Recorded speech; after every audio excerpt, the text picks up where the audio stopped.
Саламатсыңар балдар. Бүгүн силер менен биз жалпы республикалык тесттин эне тилинде окуу жана түшүнүү бөлүмүн карайбыз. Эне тилинде окуу жана түшүнүү. Бул бөлүм кандай болот? Бул бөлүмдө эне тилинде окуу жана түшүнүү бөлүмүндө биринчи 30 суроо берилет. 30 суроого 60 мүнөт берилет экен. Экинчи бул 30 суроо 60 мүнөттүн ичинде 4 текст болот экен балдар. 4 тексттин ошондо 2 текст ушул 850 сөзгө чейин болот да, же 900 сөз деп коелу. Анан 2 текст бул үзүндүү болот. Булар ошо 450 сөзгө чейин болот да. Кичинекей 2 текст болот. Демек ушул 2 текст бириксе, чоң бир текст болгон сыяктуу болот экен да. Ошондо биз мына бир чоң текст 850 сөздөн тургандай эле. Буга 10 суроо берилет. Андан кийин экинчи текст кетет.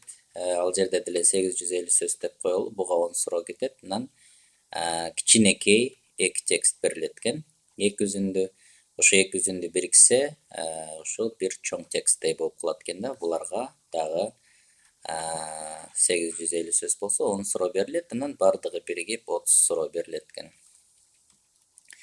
Эми бул жерде биз кандай тактика, стратегияларды карманышыбыз керек да. Эң биринчи балдар, мисалы үчүн силерге айта турган болсок, мисалы үчүн келгиле, эми 850, 900 дебей тегерек деп 1000 сөздөн дейли да. Мисалы үчүн бул 1000 сөз, бул 1000 сөз, бул 1000 сөз болсо, үчөөнү кошсок 3000 сөз болот экен. 3000 сөздү мисалы үчүн канчага 60 мүнөт бериле турган болсо, 60 мүнөт бериле турган болсо, мисалы үчүн бөлсөк 3000 сөздү 60ка, мисалы үчүн бул жерден 60ка эмес, биз даже 30 мүнөткө бөлүшүбүз керек да. Мисалы үчүн 30 мүнөттө окуганга кетирсек, калган 30 мүнөттү биз ошо туура жоопторду белгилегенге кетиришибиз керек да. Ошондо бул жагын бөлүп кое турган болсок, булар кыскарып кетсе, ошондо 100 болот экен. Демек биз 1 минутада 100 сөз окуй турган болсок, 30 мүнөттө эмне кылат экенбиз? Ушул бардыгын окуп, бир сыйра окуп бүткөнгө 30 мүнөтүбүз кетет экен. Эми балдар элестеткиле, биз бир жолу окуганда эмне кылабыз? Түшүнбөйбүз да. Анда 2 жолу окуп бүтсөк, эмне болот экен? Ошо менен бардык 60 мүнөт убакыт кетип калат экен. Демек биз окуп суроолорду жооп бергенге эмес, жөн эле окуганга эле эмне болуп калат экен? Убактыбыз кетип калып атат. Эгерде биз 100 сөз ылдамдык менен окуй турган болсок. Ошол себептен биз эң биринчи окуу ылдамдыгыбызды жогорулатышыбыз керек. Биринчи тапшырма силер азыр өзүңөр отуруп, өз алдынча бир китепти аласыңар дагы, окуп чыккыла ичиңерден. Же сыртыңардан окуйсуңар, окуп, анан 1 минутада канча сөз окуп атасыңар, канча сөз, ошону жазгыла. Бул биринчи тапшырма, канча сөз. Анан экинчи тапшырма, ылдам окуу курсун башташыңар керек ушулар менен кошо эле. Ылдам окуу курсу. Ылдам окуу курсу видео сабактарын көрүп, ичиндеги практикалык тапшырмаларды аткарып, сөз ылдамдыгыбызды 200 сөзгө, 200-250 сөзгө жеткирсек, бизге жетиштүү болот. Анан ылдамдыгыбызды жогорулатат экенбиз.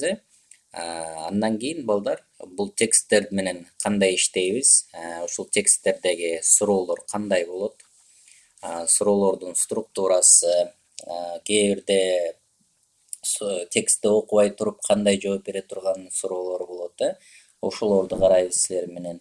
Бирок сөзсүз биз жакшы туура жооп берип, көп балл алыш үчүн биз суроолордун тексттин баардыгын жакшылап окуп чыгышыбыз керек да.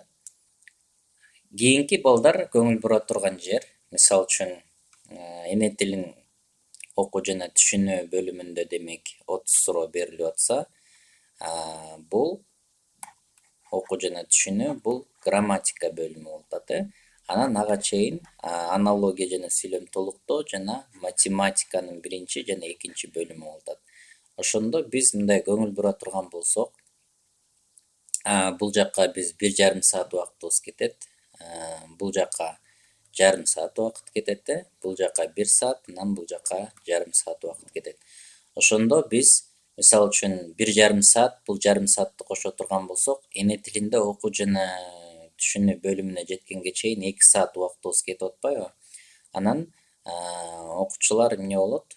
Ушул жерге жеткенге чейин бул жерден дагы математика бөлүмү бүткөндөн кийин 10 мүнөткө эс алууга чыгарылат жалпы республикалык тестте. Анан ага чейин дагы силер келип күткөн дагы 1 саатты ала турган болсок, 2 саат, 3 саат, демек эне тилинде окуу жана түшүнүү бөлүмүнө келгенге чейин эле силер 3 саат убактыңар кетип атат. Ошондо чарчап каласыңар. Демек биз ошо физикалык чарчап калуу абалын да эске алышыбыз керек да. Ошондо чарчап калгандан кийин окуу жана түшүнүүнү эмне кылабыз? Биздин так эле жакшы окуп, жакшы түшүнбөй атсак, анан чарчап да калган болсок, биз такыр кылгыбыз келбей калат да. Эми балдар карагыла. Бул жерде эне тилинде окуу жана түшүнүү 30 суроо болсо, мына андан кийин бул жакта да 30 суроо болсо, жалпы 60 суроо болуп атат да.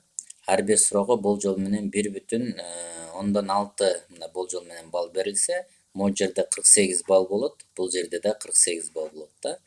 Демек акыркы эки бөлүмүн кошо турган болсок эле 96 балл мына эне тили окуу жана түшүнүү жана грамматика бөлүмүнө келип атат, бирок бул жерде биз аябай чарчап калган жер болуп атат да. Ошондуктан балдар ылдамдыкты жогорулатабыз, тактикаларын үйрөнөбүз, андан кийин сөзсүз балдар физикалык абалыңарга көңүл бурушуңар керек да, жок дегенде мындай спорт менен дагы машыгуу деп коет, мындай чыңалууну, көп нагрузканы көтөрүүгө даяр болуш үчүн физикалык абалыбыз жакшы болуш керек экен. Ошого дагы балдар көңүл бургула. Анда эмесе кийинки сабакта тексттердин, суроолордун түрлөрүн карайбыз. Кийинки сабакка жолукканча.